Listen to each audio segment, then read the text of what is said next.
Assalamualaikum warahmatullahi wabarakatuh.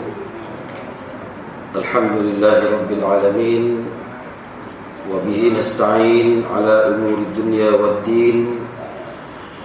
Wassalatu wassalamu ala ashrafil anbiya'i wal mursalin wa ala alihi wa sahbihi ajma'in.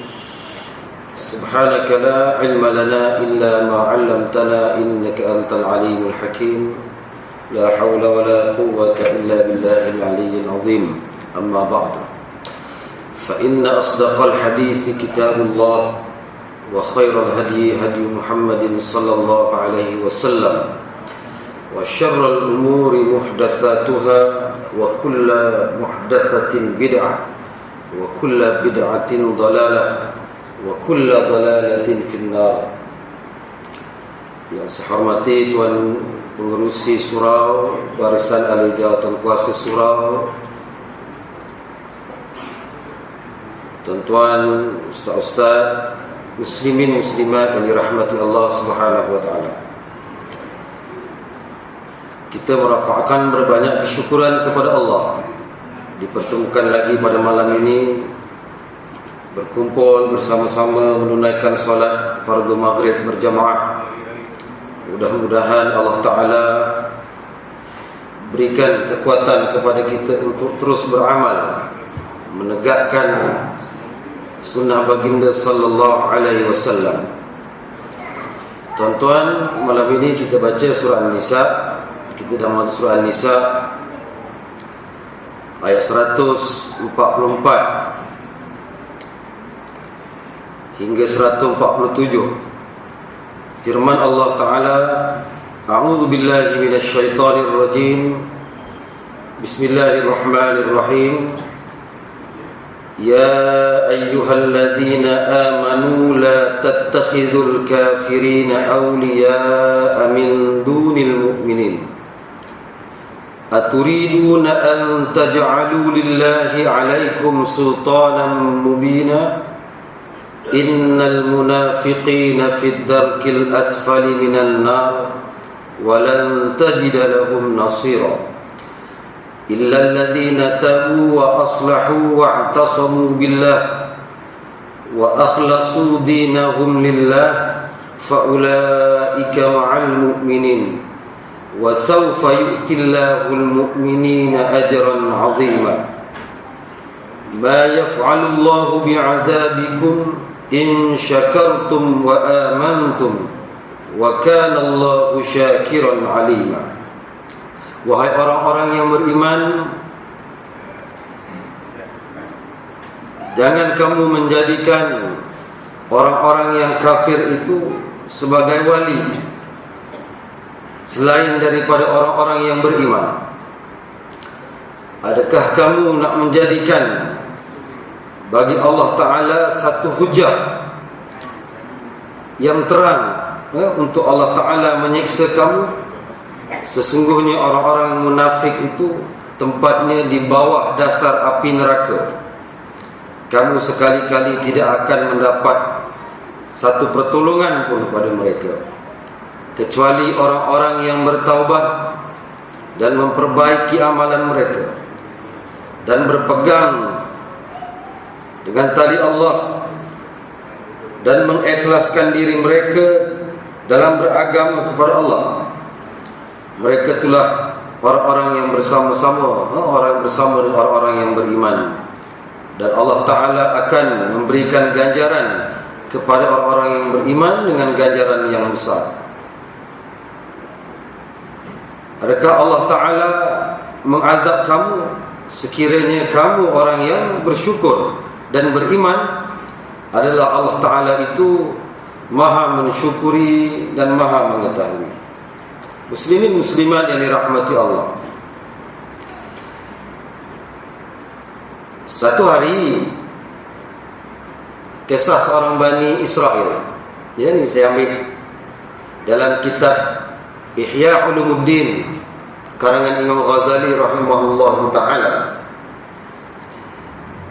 Pada masa dahulu ada seorang abid di kalangan Bani Israel, didatangi oleh beberapa orang daripada kaum dia. Kaumnya datang bagi tahu, wahai Abid, di luar sana ada sekumpulan manusia yang sedang menyembah pokok. Menyembah pokok. Kita menyembah pokok tak sekarang? Tak.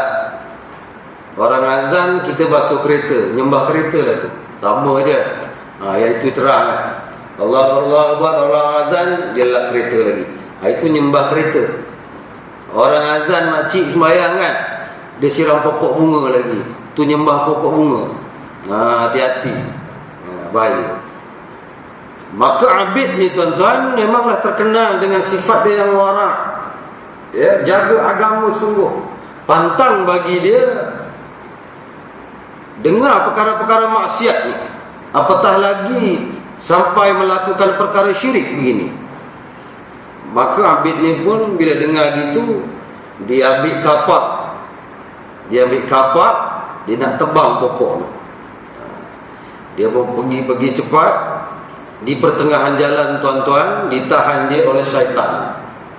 Syaitan yang menjelma sebagai manusia. Terjadilah perkelahian, pergaduhan, berhujah di antara syaitan tadi dengan Abid ini. Syaitan kata, buat apa kau pergi penat-penat aja? Kau duduk rumah, kau beribadat, tak payah kacau orang. Kalau kau tebang pokok tu pun, besok orang cari pokok lain, dia sembah juga. Buang masa kata. Tak, aku nak tebang juga. Ini syirik, menyekutukan Allah Subhanahu Wa Taala. Tak boleh dibiarkan. Maka gaduh akhirnya. Ya, gaduh berkelahi macam WWF tu. Gaduh, gitulah yang aku bayangkan apa yang Imam Ghazali sebut dalam kitab tu. Berdebak. Seorang di bawah, seorang di atas. Terlentang seorang, yang seorang duduk perut bantai berdebu. Siapa yang di atas tuan-tuan? Yang di atas ni Abid ni. Wah, kuat dia. Setan di bawah. Bok bantai punya bantai. Akhirnya saya kata okey, stop. Dengar kata. Dia bagi lagi hujah dia. Kau tak payahlah buang masuk macam-macam dia. Berlaku lagi hujah tu. Wah, tak ter. Bergaduh lagi, tumbuk lagi, dubuk. Akhirnya setan cari taktik lain tuan-tuan. Apa dia buat? Dia dengan hujah dia juga, dia tawarkan kepada Abid macam inilah. Kau ni bukan ni orang kaya pun. Beribadat berapa lama, miskin aja. Apa kau dapat beribadat ni? Aku bagi kau tawaran, dia kata. Macam ini. Mulai esok, setiap kali kau bangun tidur, kau tengok kau selak bantal kau. Aku akan letakkan 2 dinar emas. Dinar ni nilai dia tinggi. 1 dinar bukan macam 10 ringgit dah. Berapa ratus tuan-tuan? Hebat kan? 300. Kalau 2 dinar sampai 700. Masya Allah. Engineer pun tak macam tu, kalah. Ya? Siapa tak nak? Kamu gunalah dinar tu, dia kata. Kau boleh beli Mercedes. Abid ni pun fikir agaknya kos sara hidup tinggi kan, rumah nak beli pun beratus ribu sekarang ni. Ya tuan-tuan, takut ngeri. Dia tanya rumah sekarang ni main ratus-ratus ribu, juta pun ada kat ni tu. Gaji 3-4 ribu pun mengah-mengah nak bayar. Sampai mampus pun tak habis lagi bayar hutang rumah tuan-tuan. Dahsyat. Dibaginya kau rumah merpati tu. Orang bandar boleh lah, kita kampung takkan nak duduk itu, tak ada. Tanah dah ada. Ya. Jadi Abid ni pun okey lah, aku terima. Tapi jangan tipu, dia kata. Maka dia balik. Bila balik tuan-tuan, tidur, besok pagi dia bangun. Biasanya terus menyucikan diri, nak beribadat. Sekarang dah tukar jadual. Bangun tidur, dinar. Bangun tidur, wang. Bangun tidur, duit, dinar. Dia bangun tengok betul-betul ada bawah bantal dia 2 dinar emas. Wah, seronok ni macam boleh wirid saja. Tak payah kerja. Bangun tidur, tengok ada duit. Tuan-tuan, besoknya pun begitu juga. Dia bangun, selak bantal, ada lagi 2 dinar emas. Oh, seronoklah ya, mayoran. Hari ketiga begitu juga, tapi hari ketiga ni berbeza. Dia selak bantal, dinar dah tak ada dah. Marah dia tuan-tuan. Menipu orang tua ni. Kata nak letak tiap-tiap hari dinar, tak ada. Dia geram, dia ambil kapak dia balik, yang dia tinggal 2 hari lepas, dia nak tebang lagi pokok tu. Di pertengahan jalan tuan-tuan, ditahan lagi oleh syaitan tu. Syaitan tahan, nak ke mana kau? Aku nak tebang pokok tu. Jadi lagi berujah lagi, gaduh lagi, gedebak-gedebu. Kali ni tuan-tuan, yang duduk di atas bukan Abid tapi syaitan, terbalik. Abid kat bawah. Dia terperanjat. Aku boleh kat bawah. Dulu gaduh aku kat atas. Dia tanya setan, apa pasal? Apa pasal aku kat bawah ni, kau kat atas? Setan kata, kau tu bodoh betul tak? Kau tahu tak? Dulu kau ada kekuatan, aku tak boleh ganggu kau. Ni ada satu kekuatan luar biasa bagi orang yang ayat disebut wa akhlasu dinahum lillah. Orang yang ikhlaskan diri dia dalam beragama ni kepada Allah Ta'ala. Kekuatan spiritual yang luar biasa. Tuan-tuan, macam itulah. Nak pergi masjid, pergi surau ni kan, ada mungkin halangan. Hujan, biasa naik motor, Allah Ta'ala bagi hujan, tuan-tuan ada kekuatan naik kereta. Apa saja datang, angin sikit, ribut sikit, tak ada masalah. Tuan-tuan punya kekuatan kerana diri ni ikhlas tuan-tuan. Sebab itu tuan-tuan, setan tu kata, dulu kau tebang tu, nak tebang kerana kau lillahi ta'ala. Aku tak mampu ganggu orang yang lillahi ta'ala ni. Tapi sekarang ni kau nak tebang pokok ni bukan lillahi ta'ala, bukan kerana Allah, tetapi kau nak potong pokok tu kali ni adalah kerana dinar, kerana duit. Nampak tu? Dah tak ada ikhlas pada Allah Ta'ala. Sebab tu senang aja aku kalahkan kau. Tuan-tuan, sebab itu Imam Fudail sebut tarkul amal li ajalin nas syirkun. Meninggalkan amal kerana orang lain ni syirik. Wal amalu li ajalin nas riya. Melakukan amal kerana orang lain, kerana manusia adalah riya. Buat tak boleh, tak buat kerana orang pun tak boleh. Jadi nak ke mana kita duduk ni tuan-tuan? Duduk tengah jalan. Ada orang alah, kau ni makcik ni nak pergi masjid dah apa? Makcik ingat makcik pergi dengar kuliah ni pakai tudung-tudung macam ni boleh masuk syurga ke? Ada orang kata. Macam mana makcik nak jawab? Saya dah ajar dulu. Aku yang pergi masjid ni pun belum tentu masuk syurga. Engkau yang tak pergi kompom tak masuk syurga. Ada hina dia. Apa perkara rapat-rapat ni? Belum tentu masuk syurga. Apa nak pergi masjid ni? Sembahyang kat rumah kan boleh. Nak solat berjemaah boleh rumah, cakap begitu. Betul? Kami yang pergi masjid ni pun memang belum tentu masuk syurga. Kamu yang tak pergi masjid kompom tak masuk syurga tuan-tuan. Nampak? Jadi nak tak nak tuan-tuan, kita kena datang, kena bersolat berjemaah, kena imarahkan masjid surau ini. Macam budak kecil dah. Anak-anak kita ni umur-umur sekolah rendah ni, dia kalau bapak dia tak marah, tak rotan, kadang-kadang tak nak pergi sekolah, betul tak? Dia bukan tahu ikhlas tak ikhlas. Kita macam itulah. Mula-mula datang betul azan nak tukar surau. Bila azan orang lain pun puji, sedapnya suara. Ada riak tak? Itu mula-mula je. Jangan sebab orang puji kamu tak nak datang surau. Tak boleh. Biasakan istiqamah. Allahumma jammilna bil afiyati was salama wa haqqiqna bit taqwa wal istiqamah. Insyaallah amalan kalau dah biasa ni tuan-tuan, dah tak jadi apa dah. Orang kata elok ke tak elok, kalau perkara tu benar, kita buat ajalah. InsyaAllah dapat keistimewaan, dapat ganjaran daripada Allah Subhanahu wa taala. Muslimin muslimat yang dirahmati Allah, begitulah cabaran kita ni. Kita dah cantik dah datang masjid, dah elok dah datang surau, ikut sunnah. Tapi sekarang ni pula yang kita nak jaga adalah hati kita tu, amalan-amalan kita tu. Jauhkan daripada sifat-sifat keji, riya, ujub, bangga diri dan sebagainya. Baik. Dalam ayat ini tuan-tuan, saya sentuh ayat yang ujung tadi tu. Allah Ta'ala perintahkan kita. Bila Ibn Abbas kata, bila ada ayat selepas daripada ya ayyuhalladzina amanu, pastikan bahawa selepas itu mesti ada arahan, sama ada arahan lakukan ataupun arahan tinggalkan selepas ya ayyuhalladzina amanu. Betul? Ya ayyuhalladzina amanu kutiba alaikumusiyam. Ya ayyuhalladzina amanu idza nudiya lis-salati min yaumil jumu'ah. Ya ayyuhalladzina amanu kutiba alaikumul qisas. Yang ini pun ya ayyuhalladzina amanu, tapi larangan. Wahai orang-orang yang beriman, la tattakhidhu al-kafirin.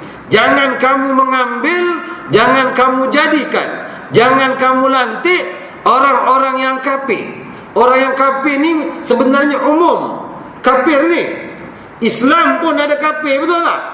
Bila mana Nabi SAW dalam hadis sahih kata apa? Man taraka salata muta'ammidan faqad kafara jiharan. Barang siapa tinggalkan solat dengan sengaja, confirm orang tu faqad kafara. Kafir orang tu, kafir nyata. Nabi kata. Ya, maka Ibnu Abbas dia pecahkan kafir tadi. Dia kata gini, kata dia. Ya, kafir ni ada dua. Daripada hadis disebut. Satu kafir yang hakiki kafir tu, iaitu kafir yang memang menyembah selain daripada Allah. Itu satu. Keluar gitu. Kalau Islam keluar daripada agama Islam. Kafir yang kedua bermakna engkar ni, maknanya orang-orang yang Islam terpakai lagi akidah dia, imannya boleh pakai lagi, tetapi dia adalah orang yang asi, orang yang kufur, orang yang engkar. Ada tak Islam kufur? Ada. Kufur ni isim masdar dia, kata terbitan dia kafir. Kafir apa dia? Orang dia, fa'il dia, orang yang melakukan kekafiran. Kamu kufur lah tak solat, bila kamu kufur tak solat, kamu tu kafir. Betul? Satu. Itu Islam kafir nama dia.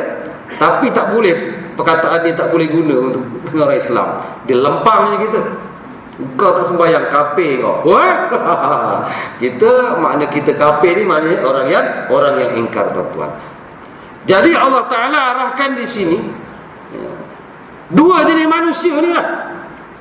Jangan kamu jadikan dia sebagai wali, aulia. Di situ doa al-kafirina aulia. Maknanya jangan kamu jadikan wali-wali ni, pemerintah ni, orang besar ni, ketua, nazir, JKK, Pak Lurah. Tak boleh kamu lantik dua orang ni. Secara umum Allah Ta'ala sebut dua jenis. Kafir betul tak boleh, Islam yang fasik pun tak boleh. Islam kaki maksiat, Islam pembunuh, Islam tukang tikang nombor ikut. Ni tak boleh. Allah Ta'ala tak bagi maksudnya yang begini. Nak cari yang cantik lah, akhlaknya yang baik. Aulia ini perkataan jamak dia daripada perkataan waliyun. Ya, maknanya wali-wali. Ya, wali ni apa? Wali ni boleh bermakna macam-macam, tuan-tuan. Mungkin kalau kita idhafahkan ataupun kita sandarkan dia dengan perkataan lain, dia akan menjadi makna yang berlainan. Waliyul mar'ah, wali bagi perempuan, wakil wali bagi orang yang tak ada wali. Itu dalam bab munakahat, dah ke situ pula makna dia. Waliyul amri, pemimpin, ketua. Ada juga wali ni bermakna apa? Penguasa, sahabat, jiran pun boleh. Dalam Quran banyak ayat-ayat menyebut tentang wali ni, siapa dia. Ya. Ada juga kita dengar wali songo. Wali songo, betul.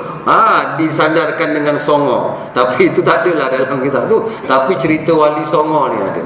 Saya tertarik juga bila tengok cerita wali songo ni, baca sejarah tentang wali songo ni. Bila disebut waliullah, kekasih Allah, okey, maknanya orang yang hampir dengan Allah Ta'ala, orang yang kuat ibadah dia, jaga agama dia, itu orang yang dipanggil waliullah. Wali songo tu waliullah. Songo ini dia diambil daripada perkataan apa? Songo itu apa? Songo itu 9 dalam bahasa Jawa. Ini sebab cerita di tanah Jawa ni tuan-tuan.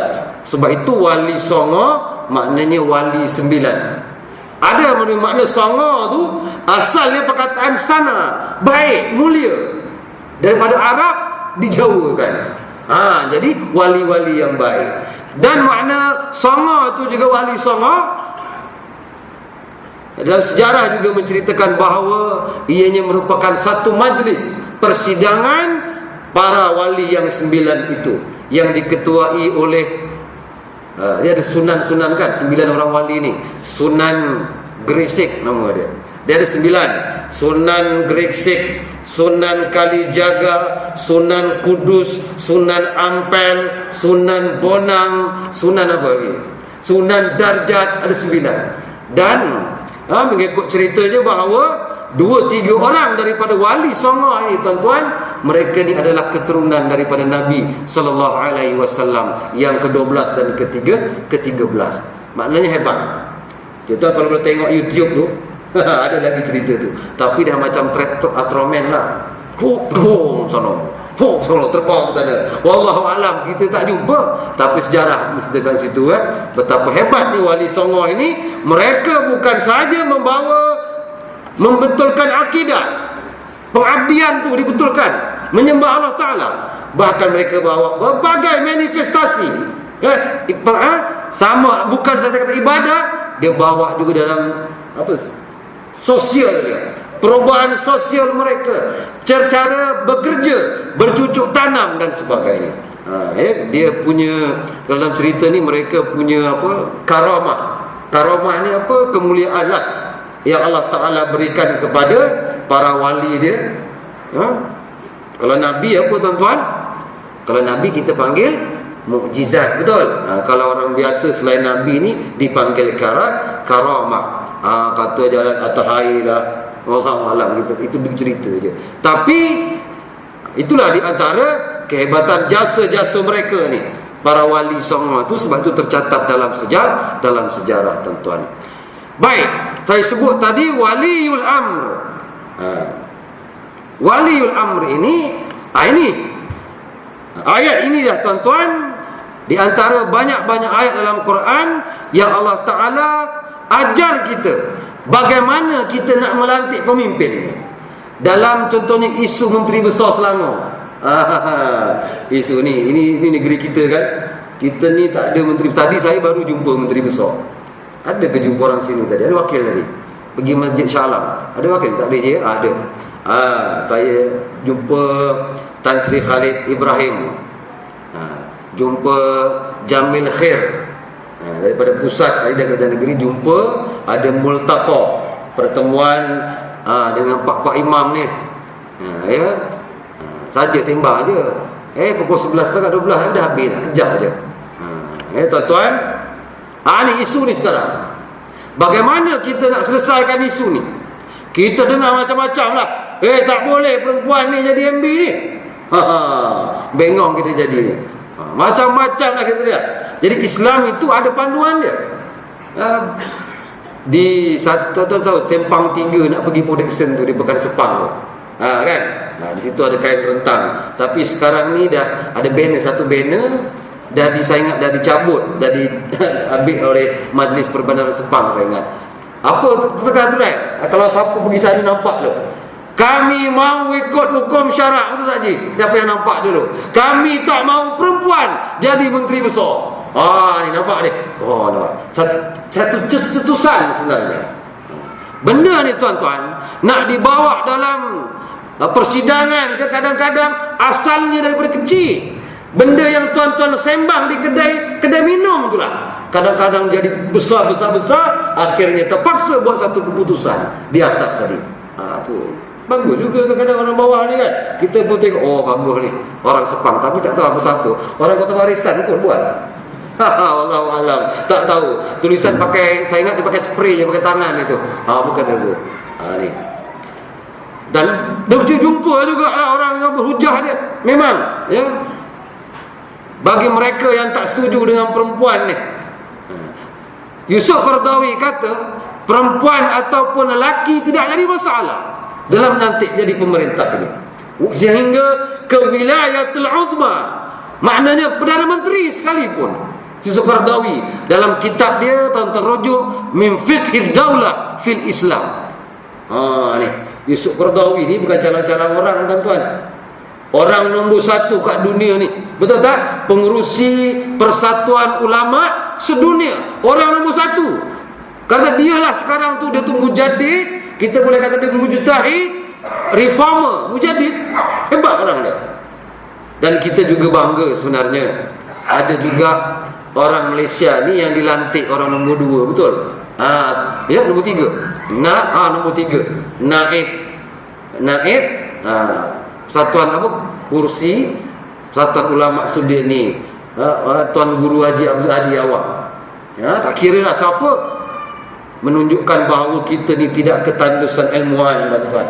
Kita orang Melayu ni hebat-hebat, pandai-pandai, boleh sampai peringkat tinggi tu.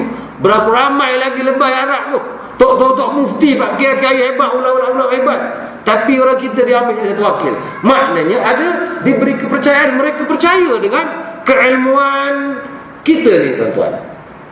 Ya. Satu hari, tuan-tuan, datanglah sahabat Nabi ni. Ni hadis daripada Abu Bakrah yang selalu ustaz-ustaz sebutlah tentang pengharaman perempuan jadi pemimpin ini. Daripada Abu Bakrah datang beberapa orang kata dengan Nabi, ya Rasulullah, Parsi sekarang ni ya Rasulullah, yang menjadi ketua adalah putri perempuan yang jadi permaisuri. Jadi apa? Jadi ketua, memerintah Parsi gitu dia. Maka Rasulullah SAW sebut dalam hadis yang saya rasa tuan-tuan biasa dengar. Bila isu ni, tuan boleh tengok YouTube, orang selalu sebut hadis ni. Maka bila Nabi dengar perempuan jadi ketua di Parsi, maka Nabi kata la yufliha qaumun walau amrahum imra'atan. Hadis sahih ini Imam Bukhari. Nabi kata tak akan sekali-kali berjaya, sukses, tak akan hebat, tak akan baguslah, tak akan baik pemerintahan tu, satu negara tu, satu kaum itu, walau amrahum, yang mereka melantik kepimpinan untuk menguruskan mereka ini, imra'atan, seorang perempuan. Ini sahih. Ya. Jadi ulama kata ni hadis dia tak boleh ni, tuan-tuan. Kita pun jadi bengong bila tengok aku bina tu. Kita yakin orang yang buat bina ni dia rujuk mungkin hadis ni, hadis sahih ni. Ya tak? Orang perempuan kami tak boleh ke ustaz? Maka tuan-tuan, saya kata tadi Yusuf Qaradawi punya pandangan yang cukup berbeza. Adakah Yusuf Qaradawi ni dia lawan hadis sahih tu? Tak.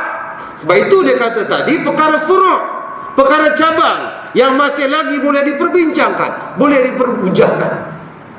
Hatta ada kata apa tadi saya kata, sampai wilayatul uzma, sampai Perdana Menteri pun boleh. Dia merujuk kepada surah Sabah dan suratul Naml dalam Al-Quran. Bila Allah Ta'ala puji satu pemerintahan, kerajaan, daulah. Siapa? Kerajaan Balqis. Laqad kana li saba'in ayatun jannatani ayyamini washimal. Kulu min rizqi rabbikum washkuru lahu baldatun tayyibatun wa rabbun ghafur. Allah Ta'ala puji Yusuf Qaradawi kata, kalau tak bagus pemerintahan Balqis ni, Allah Ta'ala tak puji, tuan-tuan. Untuk kita ambil pengajaran daripada Al-Quran. Orang kata, ustaz, ya ada orang kata Balqis tu itu masuk kafir, masuk Islam, dia tak ada ketua. Dah, kaedah usul sebut al-ibaratu bi'umumil lafzi la bi khususis sabab. Pengajaran ayat yang kita nak ambil ni, tuan-tuan, adalah berdasarkan zahir ayat, bukan sebab turun ayat itu. Dah. Ni bila kita ngaji usul tafsir, usul fiqh tuan. Takkan Allah Ta'ala puji. Apa Allah Ta'ala kata? Laqad kana li saba'in, sesungguhnya pada negeri Sabak ni. Sabak pernah pergi Sabak tuan? Sabak berenang pernah lah. Itu sana tu. Aku nak pergi Ildas, Sabak berenang. Itu Sabak. Sabak ni apa tuan-tuan? Nabi pernah ditanya oleh para sahabat, ya Rasulullah, apa Sabak ni? Orang ke, tanah ke, apa ke awak Sabak ni? Nabi kata rajulun walada asyara, iaitu seorang lelaki rupanya Sabak ni. Seorang lelaki yang ada anak 10, ada anak 10. Diambil sempena nama orang itu. Mungkin keturunan dia jadi besar, hebat kan? Sebab itu dia panggil Sabak. Sekarang ni di mana? Di Yaman lah Sabak tu. Allah Ta'ala ceritakan, nampak ya, satu kerajaan yang hebat, aman, baik. Allah Ta'ala puji. Bila Allah Ta'ala kata ayatun jannatani ayyamini wa shimal, tanda kekuasaan Allah Ta'ala negeri Sabah ni. Di kiri kanan ayyamini wa shimal, kanan kiri dia tuan-tuan. Ulama tafsir kata hebat sungguh kerajaan Sabah ni. Walaupun pemerintahan dia orang kafir, tetapi kerana keadilan yang ditujukan, ketulusan, amanah daripada pemerintahan Balqis tadi, rakyat mereka cukup seronok. Sehingga kan ulama kata, siapa yang pergi musafir ke Sabah ketika itu, tak payahlah nak minta-minta orang, nak minta air, nak beli, dah ambil saja. Al-yamini wa shimal, kanan kiri, air yang jernih, yang bersih, buah-buahan yang begitu banyak, capai je ulama kata.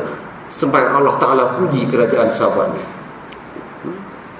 Wa kulu mir rizqi rabbikum, Allah Ta'ala kata makan dari rezeki kurniaan Allah Ta'ala tadi.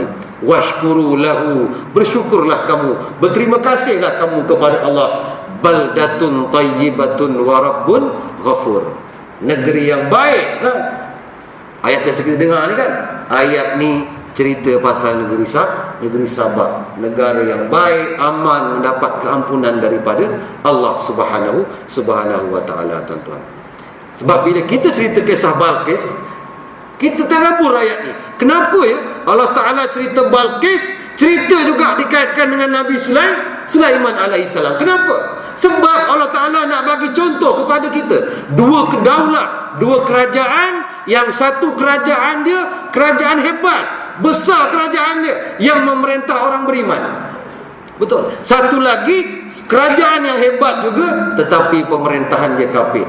Kenapa dapat dua-dua ni bantuan daripada Allah Ta'ala ni? Kenapa Balqis yang kafir, yang Hudhud datang jumpa Nabi Sulaiman, dia kata, wahai Sulaiman, ada lagi satu kerajaan di sana. Tapi mereka ni, wahai Sulaiman, menyembah matahari. Nampak? Tak menyembah Allah Subhanahu wa ta'ala. Sulaiman hantar surat kepada Balqis bukan dalam konteks untuk membetulkan pemerintahan dia, tapi dalam konteks apa? Untuk mengajak dia menyembah Allah Subhanahu wa ta'ala. Itu kita kena ingat. Saya lah di antara orang yang setuju siapa-siapa boleh. Ustaz ni sokong mana ni? Dah kita pandukan hujah ni. Boleh, tak kira lah. Perempuan ke lelaki ke tak jadi masalah, asalkan betul cara pemerintahan itu. Sebab itu saya suka ulang balik apa yang disebut oleh Ibnu Taimiyah dalam kitab di Al-Hisbah. Innallaha yansuru daulatan adilatan wa in kanat kafiratan. Sesungguhnya Allah Ta'ala itu akan tolong satu daulah, satu negeri, satu kerajaan yang adil, wa in kanat kafiratan, walaupun pemerintahnya, kerajaan itu kerajaan kafir tuan-tuan. Nampak? Ini satu contoh Allah Ta'ala beri pada Balqis. Wala yansurullah daulatan zalimatan wa in kanat mu'minatan. Allah Ta'ala tidak akan tolong, tak akan bantu kerajaan tu yang zalim, wa in kanat kafiratan, wa in kanat mu'minatan, walaupun kerajaan itu kerajaan yang orangnya beriman tapi zalim, Tidak adil, tuan-tuan. Muslimin muslimat yang dirahmati Allah Subhanahu wa taala, maka Allah Taala pun ambil satu contohlah. Macam mana kata Balqis ni adil, Ustaz? Ya. Apabila Nabi Sulaiman alaihissalam suruh burung hudhud hantar surat. Tuan boleh baca dalam surah Sabah, dalam surah 6 balik nanti. Bagi hantar hudhud, hantar pada kerajaan tersebut. Sebab Sulaiman tahu betul. Hudhud bagi tahu kerajaan kafir itu menyembah selain daripada Allah Ta'ala. Maka dikirimlah surat kepada Ratu Balqis. Sampai pada Ratu Balqis, Hudhud campak pada Ratu Balqis. Ratu Balqis buka surat, tuan-tuan. Surat dah sampai dah. Kena lantik 3 orang. 2 orang. Ada surat. Di surat dia keluar surat. Orang yang lebih berkuasa, Sulaiman lah. Ini datang satu surat. Buka-buka, innahu min Sulaiman wa innahu bismillahirrahmanirrahim. Oh, daripada Sulaiman ni. Ni ayatnya. Ya. Dengan nama Allah yang Maha Pemurah lagi Maha Penyayang, tuan-tuan. Dia buka. Dapat surat, dapat arahan. Apa dia buat?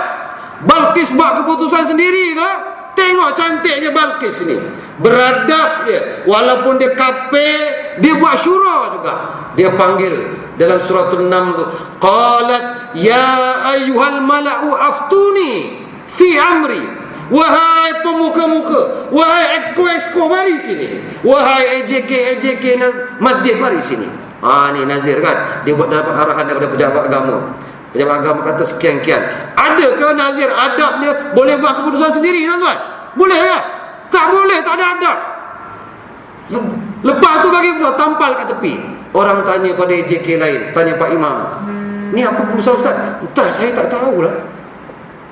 Pak Nazir tak bagi tahu. Sebab Pak Nazir buat keputusan sendiri, begitu. Contohlah kan. Ada adab tak? Tak ada adab, tuan-tuan. Jadi bercelaru nanti, jadi bergaduh nanti. AJK lain ada yang setuju, ada juga yang tak setuju, ada yang tak setuju. Sebab itu bila kita kembali kepada ayat ini, tuan-tuan, dia panggil, tengok macam mana hebatnya. Qalat ya ayyuhal mala'u aftuni fi amri ma kuntu qati'atan amran hatta tashhadun.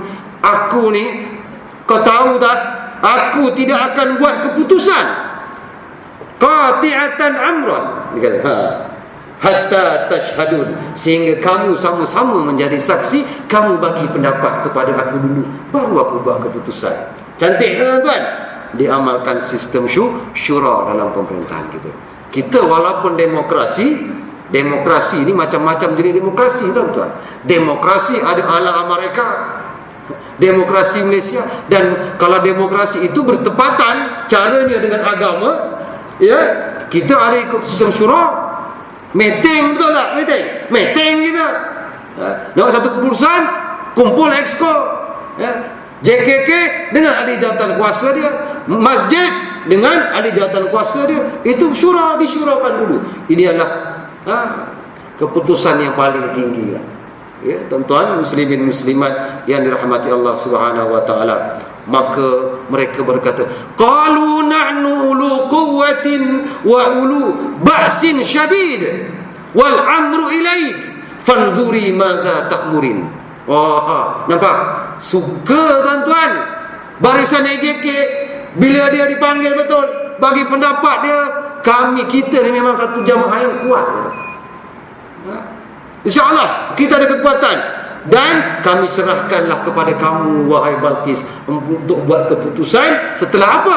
Hasan Al-Basri dalam kitab Ibnu Katsir sebut, tuan-tuan, setelah mereka semua bagi pandangan kepada Balqis, mereka serahkan kepada Balqis, fanzuri madza ta'murin. Apa? Buatlah keputusan yang terbaik. Itu adab kita dalam berjamaah, dalam berorganisasi, dalam apa-apa pertubuhan pun, supaya tidak jadi kacau bula. Cantik tak Balqis? Walaupun dia kafir, tapi cantik. Allah Ta'ala puji cara dia, sehingga Allah Ta'ala rakamkan dalam Al-Quran Karim ini, tuan-tuan. Muslimin muslimat rahmati Allah. Dengan dua hujah ini tadi, sama, satu pro kontra. yang bertentanganlah kita nampak, maka Yusuf Qaradawi kata tadi itulah sebab itu dia menjadi apa? Perkara furu', perkara tabang yang boleh diperbincangkan lagi. Tengok keadaan. Kalau Yusuf Qaradawi kata apa hujah dia dalam fikih daulah fil Islam itu, dia kata kalau dulu zaman pemerintahan khalifah sebelum kejatuhan Khalifah Osmaniyah, betul? Seluruhnya. Kerana apa? Jajahan takluk dia besar, tuan-tuan. Tak macam sekarang. Dia kata dulu Khalifah Islam ni perintah 1/3 dunia, 2/3 dunia. Besar, dia kata. Sungguh besar. Memang tak kena sungguh, dia kata, orang perempuan. Tak boleh.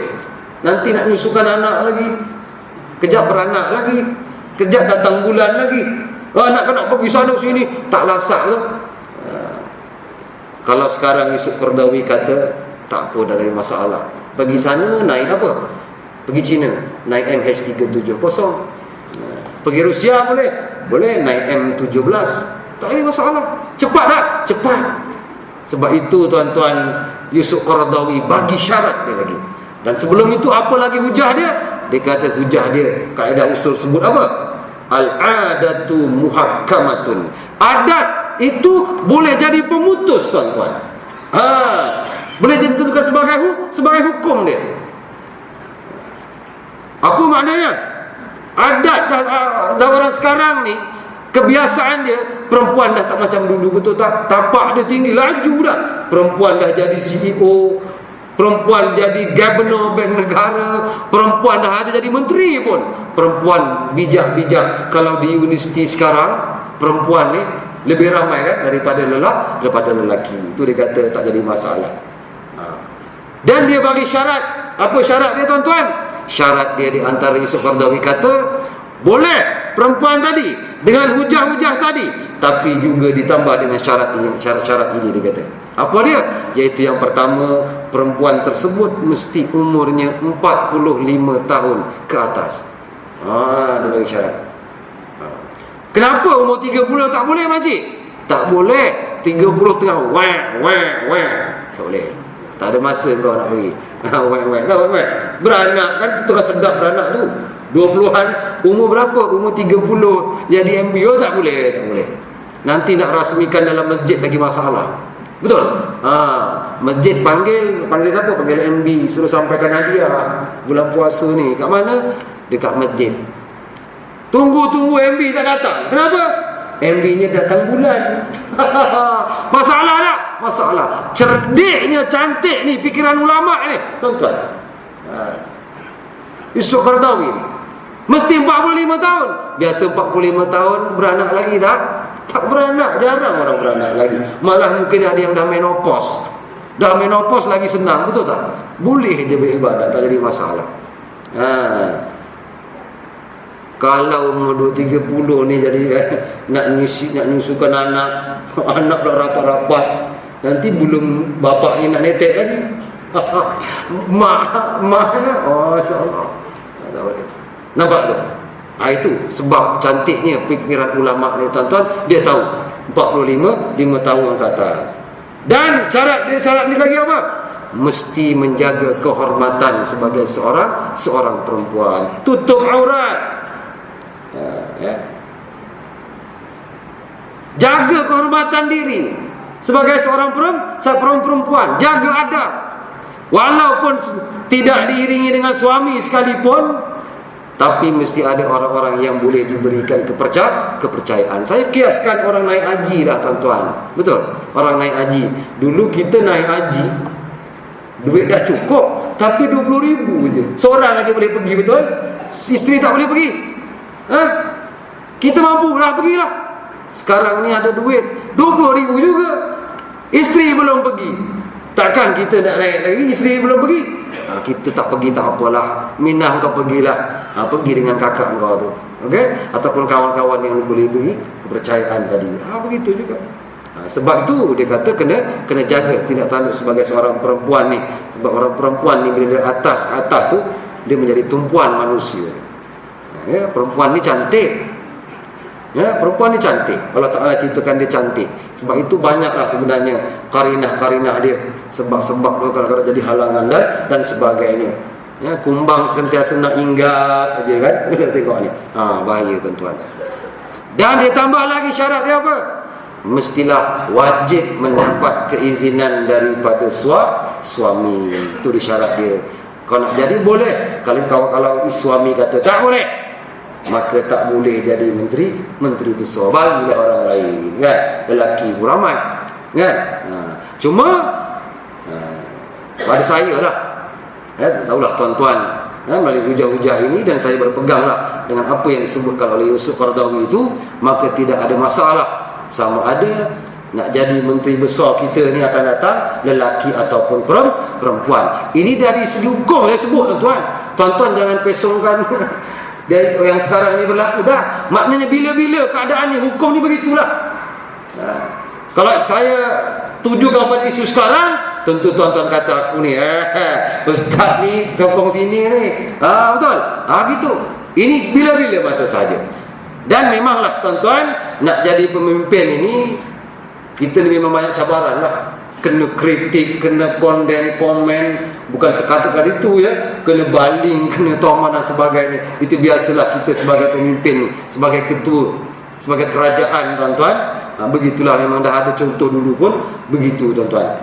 Itulah cabaran-cabaran kita. Dan yang perlu kita nak, bila kita lihat cerita berkenaan Balqis Sulaiman ini, kita nampak betapa pentingnya keadilan dalam pemerintahan tadi. Itulah antara matlamat paling besar nak wujudkan Islam itu sebagai satu apa? Bukan hanya sembahyang, tapi satu din. Ya, siasat. Yang bila ulama kata iqamatud din wa siyasatud dunyabi, tegakkan agama dan berpolitik dengan agama tadi. Siyasatud din wa iqamatud dunyabi, bersiasah dengan agama dan memerintah dengan agama. Itu yang kita nak. Mudah-mudahan tercapailah matlamat kita ini tuan-tuan. Muslimin muslimat rahmati Allah Subhanahu wa taala. Bila mafhum mukhalafah daripada ayat yang kita baca ni, bila Allah Ta'ala kata jangan kamu lantik orang yang kufur menjadi pemimpin, maknanya wajib lantik orang yang beriman. Itu mafhum dia, makna dia gitu.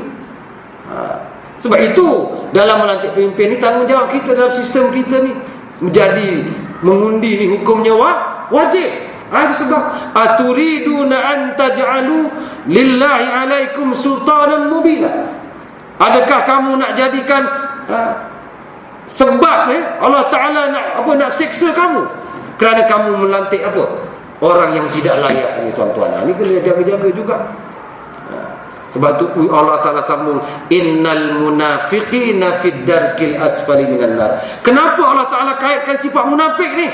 Kerana orang yang salah cari pemimpin, mereka tergolong daripada seperangai orang-orang munafik sebenarnya. Bahaya rupanya. Bukan senang kita dipersoalkan oleh Allah Subhanahu wa taala. Orang munafik ini tempatnya paling bawah, kerak dasar api neraka. InsyaAllah kita akan sambung lagi nanti dalam bab munafik ini. Masih ada lagi ayat itu beberapa yang perlu kita perbincangkan. Itu salah satu daripada ciri munafik di sini ialah orang yang salah memilih pemerintah tadi. InsyaAllah mudah-mudahan dengan sedikit apa yang saya sampaikan tadi memberi sedikit pencerahan lah untuk diri saya dan tuan-tuan, supaya tidak menjadi masalah lagi. Jadi kalut, kita tak nak jadi kalut, dan kita berdoa supaya isu ini akan selesai dengan cepat mungkin. Bila tanya dengan MB tadi, dia tak cakap sebab dia dah istirahat keluar kan. Dia jalankan kerja dia. Okey lah, tak ada masalah. Dia tak akan cakap apa pun. Tapi kita ni kena berdoa pada Allah Subhanahu Wa Taala. Banyakkanlah munajat supaya Allah Ta'ala bagikan bantuan kepada kita, negeri kita ni. Ya. Ada apa-apa tuan-tuan? Kalau tak ada, arti tuan-tuan setujulah dengan aku, insyaAllah. Okay. Aku qouli hadza wa astaghfirullahal azim. Wassalamualaikum warahmatullahi wabarakatuh.